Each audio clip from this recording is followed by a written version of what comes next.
नमस्कार मेरे प्यारे बच्चों, PNS memorial school online classes में मैं पूजा सिंह आपका हार्दिक स्वागत करती हूँ।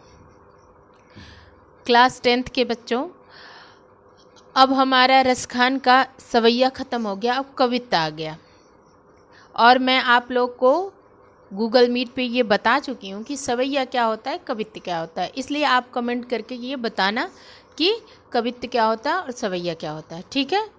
सब लोग, प्रशांत, कृष्णा, मृदुला, साक्षी, शिवांगी, संजना, सुनिधि, हर्ष, आनंद, नारायण,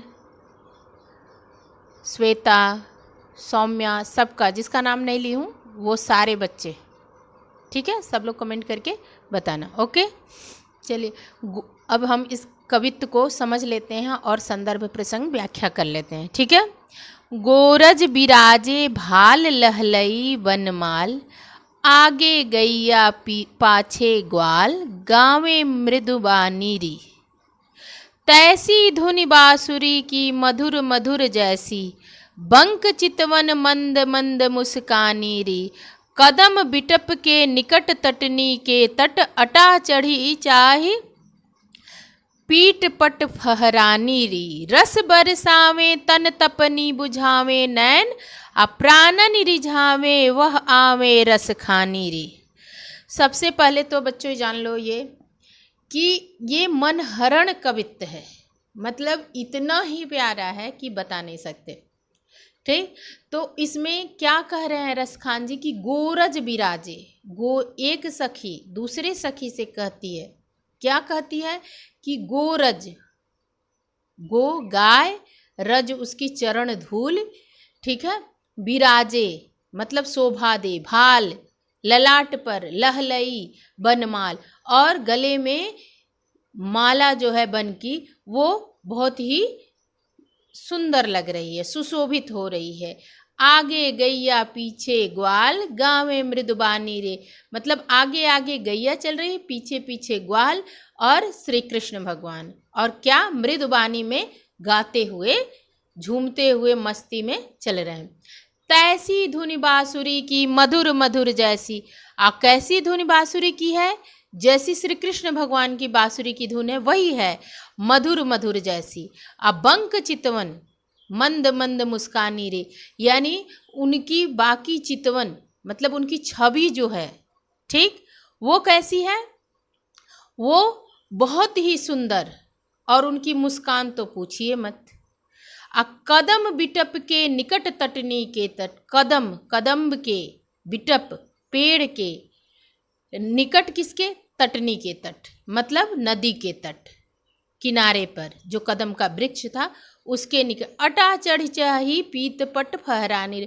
सखी तुम लोग आ जाओ और अटारी चढ़ के देख लो कि उनका पीताम्बर, पीताम्बर पट फहरानी रे, कैसे फहर रहा है, ठीक है। रस बरसावे तन तपनी बुझाए, मतलब वो दृश्य, वो मनोहर दृश्य, मनोरम दृश्य देखकर वो रस बरसा रहे हैं, वो रस से तन तपनी मतलब शरीर का ताप जो है कम हो रहा है, और वो नैन से बुझावे, नैन से देखकर शरीर का, तन का ताप बुझ जा रहा है उस रस से, इतना मनोहर दृश्य है। प्राणन रिझावे वह आवे रस खाने रे, और हमारे प्राणों को रिझा रहे हैं वह आवे रस खानी रे। देखो रसखानी में श्लेष अलंकार है, श्लेष मतलब चिपकना, तो यहाँ रसखान कवि के बारे में, रसखानी रे कौन आ रहा है, श्री कृष्ण भगवान, तो दोनों कहा गया है, इसलिए कौन सा अलंकार है बच्चों, श्लेष अलंकार, ठीक है।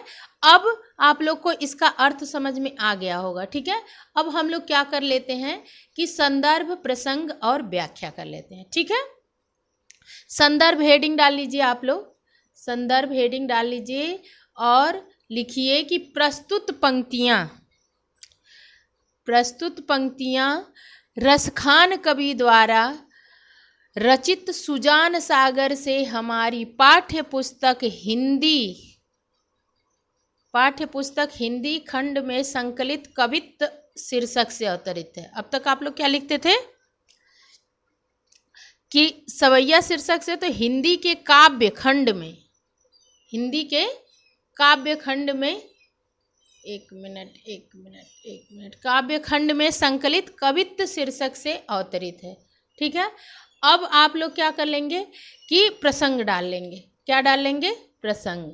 ठीक है, प्रसंग हेडिंग डाल लीजिए और लिखिए कि इन पंक्तियों में शाम के समय वन से गायों के साथ लौटते हुए श्री कृष्ण की अनुपम शोभा का वर्णन एक गोपी अपनी सखी से कर रही है।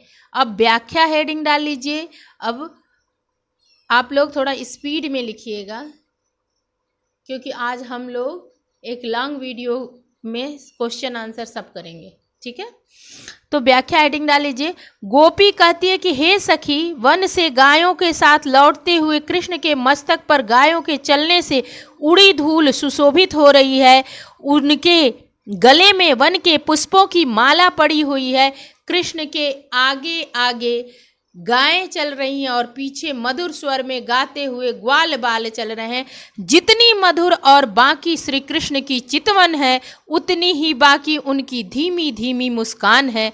उनकी इस मधुर छवि के अनुरूप ही उनकी बंसी की मधुर मधुर तान है। हे सखी, कदम्ब वृक्ष के पास यमुना नदी के किनारे खड़े कृष्ण के पीले वस्त्रों का फहराना जरा अटारी पर चढ़कर तो देख लो। रस की खान वह श्री कृष्ण चारों ओर सौंदर्य और प्रेम रस की वर्षा करते हुए शरीर और मन की जलन को शांत कर रहे हैं। उनका सौंदर्य नेत्रों की प्यास बुझा रहा है और प्राणों को अपनी ओर खींचकर रिझा रहा है। ठीक, अब काव्य सौंदर्य हेडिंग डाल लीजिए आप लोग कि भाषा कैसी है? सरल सरस ब्रज, शैली मुक्तक, रस श्रृंगार रस है, छंद मनहरण कवित्व, जो आप लोग को वीडियो के शुरुआत में ही मैंने बताया था कि मनहरण कवित्व, अलंकार, अनुप्रास तथा श्लेष। अनुप्रास जान ही रहे हैं कि वर्णों की आवृत्ति होती है तो अनुप्रास रहता है, और श्लेष इसमें रस खानी रे कृष्ण भगवान को भी कहा गया है कि वो जब आ रहे हैं, और कवि रस खान। ठीक है, और गुण कौन सा है? माधुरी। अब हम लोग चल लेते हैं, करते हैं प्रश्न एक जो बहुत ही महत्वपूर्ण है। ठीक, तो इसको ये इस साल भी आने के पूरे चांसेस है। ठीक, तो आप लोग इसको बहुत ही ध्यान से नोट डाउन कर लेना या इस PDF को डाउनलोड कर लेना। ठीक है, तो आप लोग को क्या होगा कि ये मिल जाएगा किस सन में किस सन में आया हुआ है, सब मैंने इसमें नोट कर दिया है और बहुत ही इम्पॉर्टेंट है। ठीक है, रसखान का संक्षिप्त परिचय देते हुए उनकी रचनाओं को स्पष्ट कीजिए। देखो बच्चों, ध्यान दो कि कैसे प्रश्न आते हैं। कवि रसखान का जीवन परिचय दीजिए तथा उनकी एक रचना का नाम लिखिए। इसको पढ़ लिया आप लोग। अब ये वीडियो को ही बार बार रिपीट करके देखोगे ना तो कर लोगे आप लोग इस क्वेश्चन का आंसर। तो उत्तर डालिए आप लोग कि हिंदी काव्य की श्री वृद्धि न जाने कितने ही मुसलमान कवियों के द्वारा की गई, किंतु इन सभी कवियों में रसखान जैसा सुकोमल सरस ललित काव्य किसी का भी नहीं है। इन्हें अत्यधिक भावुक कवि हृदय मिला था, जिसके कारण ये श्री कृष्ण के दीवाने हो गए थे। इनके हृदय से निकला हुआ समस्त काव्य रस और भाव से आकुल कर देने वाला कृष्ण भक्ति भाषा के ये अद्वितीय कवि माने जाते हैं। जीवन परिचय डाल लीजिए हेडिंग आप लोग। इनका जीवन परिचय लिखना है कि रसखान दिल्ली के पठान सरदार थे। कौन से सरदार थे? पठान सरदार थे। इनका पूरा नाम सैयद इब्राहिम रसखान था। ठीक है, इनके द्वारा रचित प्रेम वाटिका ग्रंथ से यह संकेत प्राप्त होता है कि ये दिल्ली के राजवंश में उत्पन्न हुए थे और इनका रचना काल जहांगीर का राज्यकाल था। इनका जन्म सन 1558 ईस्वी यानी संवत 1615 विक्रम संवत के लगभग दिल्ली में हुआ था, लेकिन ये मान्य नहीं है 1558। ठीक है, 1533 मान्य है। हिंदी साहित्य का प्रथम इतिहास के अनुसार इनका जन्म 1533 है।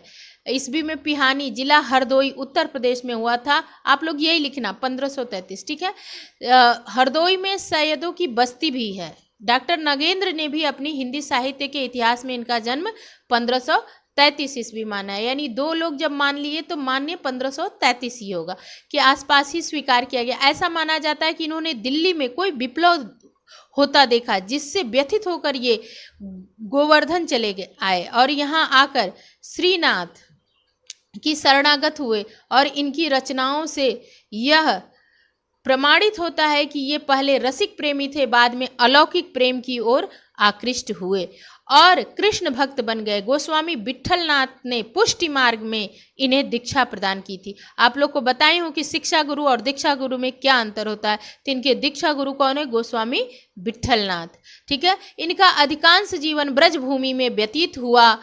यही कारण है कि ये कंचन धाम को भी वृंदावन के करील कुंजों पर न्यौछावर करने और अपने अगले जन्मों में ब्रज में शरीर धारण करने की कामना करते थे। कृष्ण भक्त कवि रसखान की मृत्यु सन 1618 ईस्वी में, यानी संवत 1675। अब ये भी आप लोग को लगभग 10 बार बता चुकी हूँ, विक्रम संवत और ईस्वी में क्या अंतर होता है ये आप लोग कमेंट करके मुझे बताएंगे।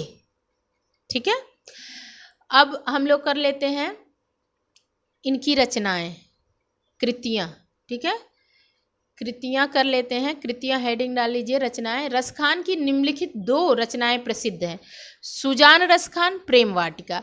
तो आप लोग लिख लीजिएगा कि इसकी रचना यानी सुजान रसखान की रचना कवित्त और सवैया छंदों में की गई। यह भक्ति और प्रेम विषयक मुक्तक काव्य, इसमें 139 भावपूर्ण छंद हैं। प्रेम वाटिका लिख लीजिएगा, इसमें 25 दोहों में प्रेम के त्यागमय और निष्काम स्वरूप का काव्यात्मक वर्णन है तथा प्रेम का पूर्ण परिपाक हुआ है। ठीक है, अब नेक्स्ट क्वेश्चन क्या कहता है कि साहित्य में इनका स्थान।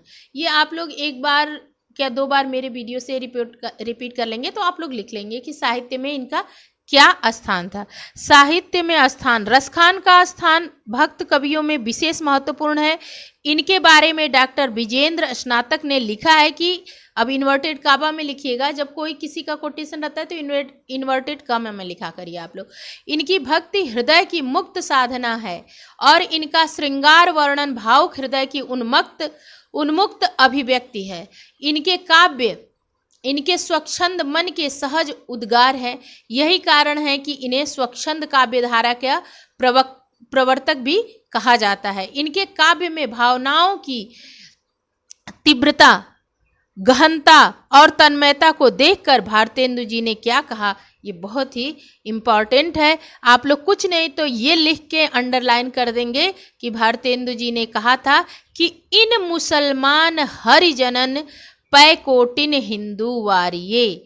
मतलब इस रसखान पर मतलब हजारों हिंदू, लाखों करोड़ों हिंदू वारे जाएंगे रसखान के इतने भावपूर्ण जो कवित्त और सवैया है। ठीक है, अब काव्य सौंदर्य और व्याकरण बोध पे आधारित प्रश्न उत्तर है जो हम लोग कर लेते हैं। सबसे पहले तो आप लोग प्रश्न 1 डालिए कि निम्नलिखित पंक्तियों में कौन सा रस है, उसके अस्थाई भाव का नाम लिखना है। पहला है, तेल लगाई लगाई कि अंजन भाव है बनाई बनाई डिठौने। यानी क्या है कि तेल लगाई लगाई के अंजन, इसमें रस कौन सा है। अब इसको देख के आप लोग को लग रहा होगा कि यशोदा माता तेल लगा रही हैं, आंखों में काजल लगा रही हैं, भौवें बना रही हैं, टीका दे रही हैं, तो इससे कौन सा रस निकल रहा है? उनको प्यार आ रहा है ना, वात्सल्य रस। रस वात्सल्य है और उसका भाव तो स्नेह रहेगा, रति। ठीक है, और ख है कि जिन मोह लियो मनमोहन रस खानी सदा हम दहियों। ठीक है, इस मिली आओ सबे सखी भाग चले अब तो ब्रज में बसुरी रही है। अब इसमें कौन सा रस है कि जिन मोह लियो, मतलब मनमोहन को मोह लिया, तो अब यहाँ कौन, अब हमारी तो कोई जरूरत है नहीं, चलो अब हम भाग चले, बांसुरी ही ब्रज में रहेंगे। तो इसमें श्रृंगार रस है और गोपियों के मन में ये आ रहा है और ये भाव रति है। ठीक, अब प्रश्न दूसरा कर लेते हैं हम लोग कि प्रश्न दूसरा क्या बोल रहा है कि निम्नलिखित पंक्तियों में उपयुक्त अलंकार का नाम बताइए एवं उसका स्पष्टीकरण कीजिए। तो देखिए, अलंकार रस आप लोग को एक एक क्या मतलब एक एक पॉइंट को 3-3, 4-4 बार समझा चुकी हूँ, तो आप लोग को पढ़ते ही कर लेना चाहिए। ठीक है, क्लास में तो आप लोगों ने बता दिया, लेकिन यहाँ पे भी कमेंट करके बता दीजिएगा कि कौन सा अलंकार है। ठीक, वा छवि को रसखान बिलोकत इवारत काम कला निज कोटि। अब इसमें कौन सा अलंकार है? अनुप्रास और प्रतीप। अब एक आप लोग के लिए नया अलंकार है, बस इसको देख लो, समझ लो, इतने से ही समझ में आ जाएगा कि क वर्ण की आवृत्ति होने के कारण कि वा छवि को रसखान बिलोकत क वारत काम कला काम क ठीक कोटि निज कोटि। तो अनुप्रास अप्रतीत कैसे हुआ कि वारत काम कला निज कोटि। यहाँ श्री कृष्ण के सौंदर्य को देखकर कामदेव स्वयं अपने करोड़ों कलाएं निछावर कर रहे हैं। उपमान को उपमेय बना देने के कारण यहाँ प्रतीप अलंकार है। ठीक, अब ख क्या है? या मुरली मुरलीधर की अधरान धरी अधरान धरोगी। ये भी आप लोग को बताई हूँ कि जब अधरान अधरान दोनों हैं, दो शब्द आए हैं और दोनों के अलग अलग अर्थ हैं, तो क्या होगा? यमक अलंकार है। ठीक, तो इसमें एक अनुप्रास है और दूसरा यमक अलंकार है। म ध र वर्गों की आवृत्ति के कारण अनुप्रास है और अधरान का अर्थ होता है होठों पर, और दूसरे अधरान मतलब इसका अर्थ होगा कि होठों पर नहीं रखने के कारण ये यमक अलंकार है। अब ग क्या कर रहा है? रस बरसावे तन तपनी बुझावे नैन प्राण निरिझावे वह आवे रस खानी रे। यहाँ आप लोग को बता चुकी हूँ कि ये श्लेष अलंकार है, तो इसका उत्तर लिख लीजिएगा कि श्लेष। यहाँ रस खानी रे के दो अर्थ, रस की खान यानी श्री कृष्ण भगवान और कवि रस खान, अतः इसमें श्लेष अलंकार है। अब हम लोग बढ़ते हैं प्रश्न तीसरे की तरफ। तीसरा प्रश्न हमारा क्या बोल रहा है? तीसरा प्रश्न कह रहा है कि सवैया और कवित्व का लक्षण लिखते हुए पाठ से एक एक उदाहरण दीजिए। ठीक है, तो आप लोग को बताई हूँ कि सवैया क्या होता है और कवित्व क्या होता है, लेकिन याद रहेगा कब? जब आप लोग अपनी फेयर में नोट डाउन करोगे, नहीं तो एक कान से सुनोगे दूसरे कान से निकाल दोगे। इसलिए आप लोग नोट डाउन कर लेना और रिपीट कर लेना। ठीक है, ताकि जब मैं टेस्ट लूँ तो आप लोग के मार्क्स अच्छे आए। ठीक, तो अब इसको लिख लीजिए, सवैया और कवित्व का लक्षण बताते हुए पाठ से एक एक उदाहरण दीजिए। तो उत्तर लिखिए कि सवैया 22 से 26 तक के वर्ण वृत्त सवैया कहलाते हैं।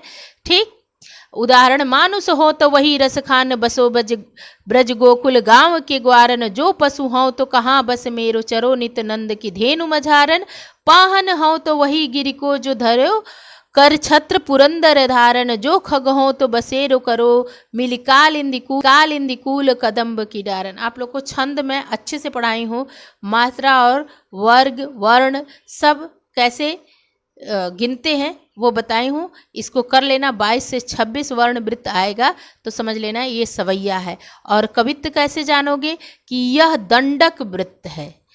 इसके प्रत्येक चरण में 31 वर्ण होते हैं। कितने वर्ण होते हैं? 31 वर्ण होते हैं और 16-15 वर्ण पर यति होती है। आप लोगों को गुरु लघु और कैसे गिनते हैं सब मैंने लिख के ब्लैक बोर्ड पे बताया है। ठीक, अंत में एक गुरु वर्ण होता है। इसे मनहरण कवित्व भी कहते हैं कि गोरज बिराजे भाल लहलई बनमाल, आगे गैया पाछे ग्वाल, गावे मृदवानी रे तैसी धुनि बांसुरी की मधुर मधुर जैसी, बंक चितवन मंद मंद मुस्कानी रे, कदम बिटप के निकट तटनी के तट, अटा चढ़ी जाए चाह पीत पट फहरानी रे, रस बरसावे तन तपनी बुझावे नैन प्राणन रिझावे वह आवे रस खानी रे। अब आखिरी और अंतिम प्रश्न है आपका कि प्रश्न 4, निम्नलिखित शब्दों के खड़ी बोली रूप लिखिए, जो कि बहुत ही आसान है, आप सारे लोग कर लोगे, फिर भी देख लो स्पीड में। करोर सिगरी दुति लकुटी काग अंगुरी भाजति संजम। एक तरफ शब्द डाल लेना, एक तरफ खड़ी बोली, और देखो और लिख लो। शब्द जानी गए, करोड़ है, सिगरी सभी, द्युति लकुटी लाठी, काग कौवा, अंगुरी अंगुली, भाजति भगति, संजम संयम। ठीक, तो अब हमारा ये वीडियो समाप्त होता है। धन्यवाद, बहुत बहुत धन्यवाद। हमारा ये चैप्टर भी समाप्त हो रहा है। अब हम लोग बहुत ही इम्पॉर्टेंट है जो बिहारी के दोहे जो हमको पढ़ना है, अब तक का सबसे कठिन और आगे जो भी चैप्टर है उससे भी कठिन, मतलब सबसे सबके लिए टीजीटी पीजीटी सबके लिए सबसे कठिन है बिहारी के दोहे। ठीक, उसको हम करेंगे। और आप लोग पीएनएस मेमोरियल स्कूल चैनल को जो है 2006, इसका नाम है पीएनएस मेमोरियल स्कूल 2006, चैनल को लाइक शेयर सब्सक्राइब करिएगा। ठीक है, तब अब हम लोग मिलेंगे बिहारी के दोहे के साथ अगले वीडियो में। धन्यवाद।